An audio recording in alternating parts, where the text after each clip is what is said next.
Hola, buenas tardes a todos, espero se encuentren muy bien. Mi nombre es Ana Valentina Bermúdez, soy estudiante del tercer cuatrimestre de Psicología de la Universidad Iberoamericana. Vamos a hablar hoy acerca de las alteraciones de la cognición y de la conciencia. Acompáñenme. Cuando hablamos de inconsciente cognitivo, estamos haciendo referencia a un sistema de impulsos reprimidos, los cuales pasan totalmente desapercibidos ante la conciencia. Aún así se mantienen activos al sujeto, queriendo decir esto entonces que este contenido reprimido que encontramos se hace efectivamente físicamente en el sujeto. Podemos mencionar, por ejemplo, la respiración.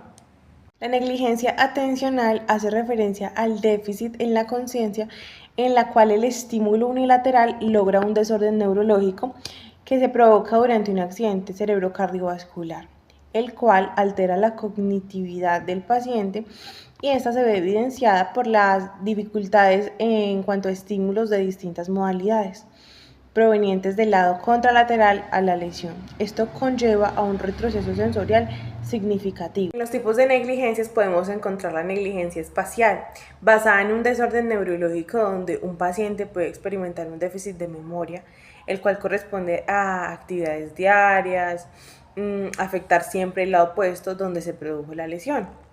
Por otro lado, tenemos la negligencia personal, la cual evidencia cuando una persona presenta un comportamiento determinado en una situación concreta o específica. Se manifiesta en un acto donde no se reconoce la ubicación de sus extremidades. Esta se genera al lado opuesto de la lesión.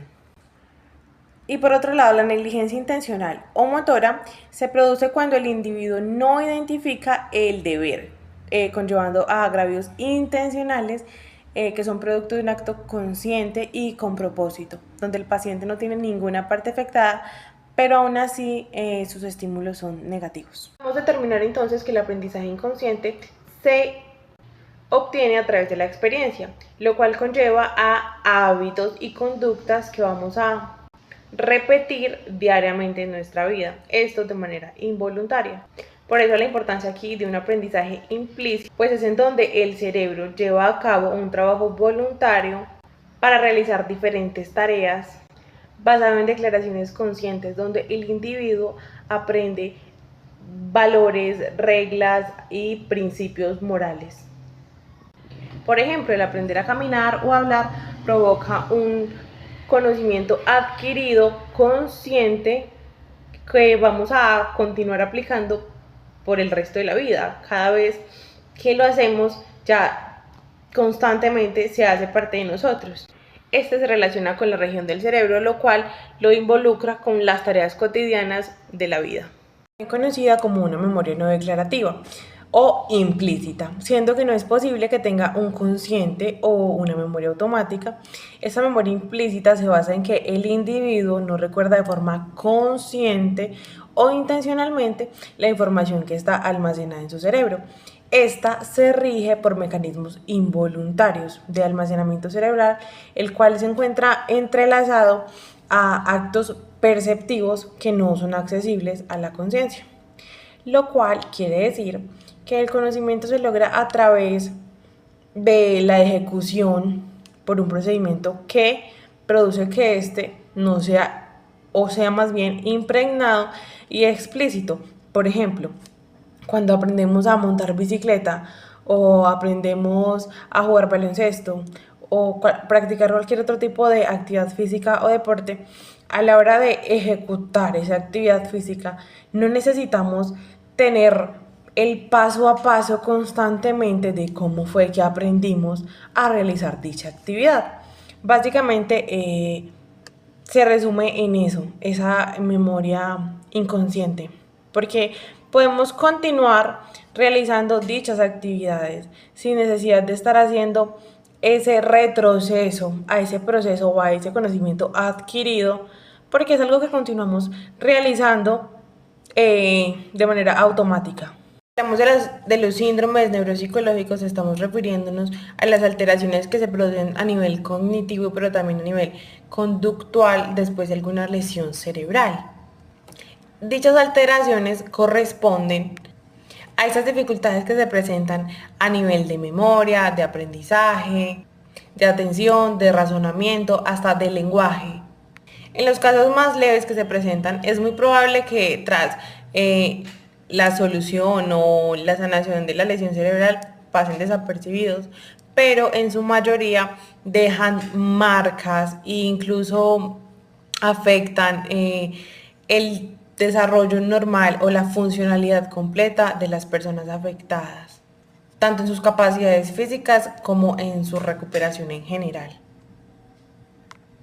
lo cual afecta todos los aspectos de la vida de las personas, laborales, personales. Antes de pasar al tema de los síndromes, vamos a hablar sobre las disociaciones presentes en un síndrome neuropsicológico. Podremos mencionar que en el 2004 González y Sánchez plantearon que la atención es un proceso de control y de selección de estímulos, lo que nos permite controlar y orientar la conducta.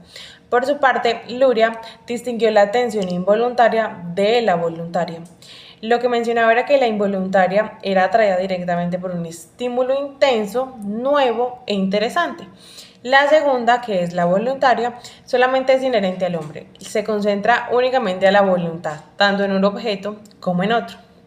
Vamos entonces a pasar ahora al síndrome de Bailey.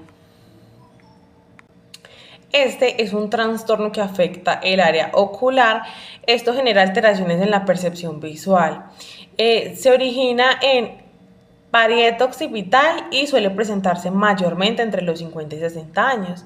También se caracteriza por la apraxia, incapacidad para coordinar visualmente y observar distintos objetos. También la ataxia óptica, que es la imposibilidad para manipular con las manos lo que se observa.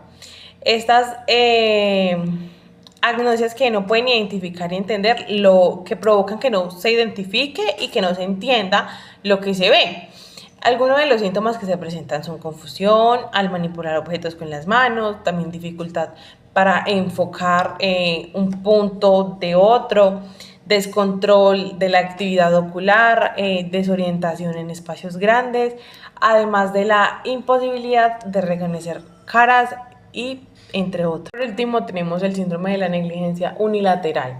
Este se define como la incapacidad o dificultad del paciente para detectar, referir, orientarse o responder a estímulos presentados contralateralmente a una lesión cerebral. Esto en ausencia de trastornos elementales, sensitivos o... Si es, por ejemplo, una negligencia unilateral del lado izquierdo, entonces este individuo que la padece no va a reconocer el lado izquierdo de su cuerpo. Es como si no existiera. Todas las acciones las realiza con el lado derecho y solo ven lo que hay del lado derecho de su perspectiva. También vemos una gran afectación a la memoria, pues presenta gran dificultad para recordar la información que fue recién aprendida, la memoria a corto plazo, además de experimentar dificultad en lo que refiere a las fechas importantes y entre otras cosas. En cuanto a su atención, tienen dificultad para concentrarse en una tarea, se distraen con mucha facilidad y generalmente no es posible realizar más de una tarea a la vez. En algunos casos se presenta desorientación, pues el paciente o la persona que la padece no puede recordar qué fecha es, en el lugar en donde se encuentra, datos personales, su edad, su fecha de nacimiento,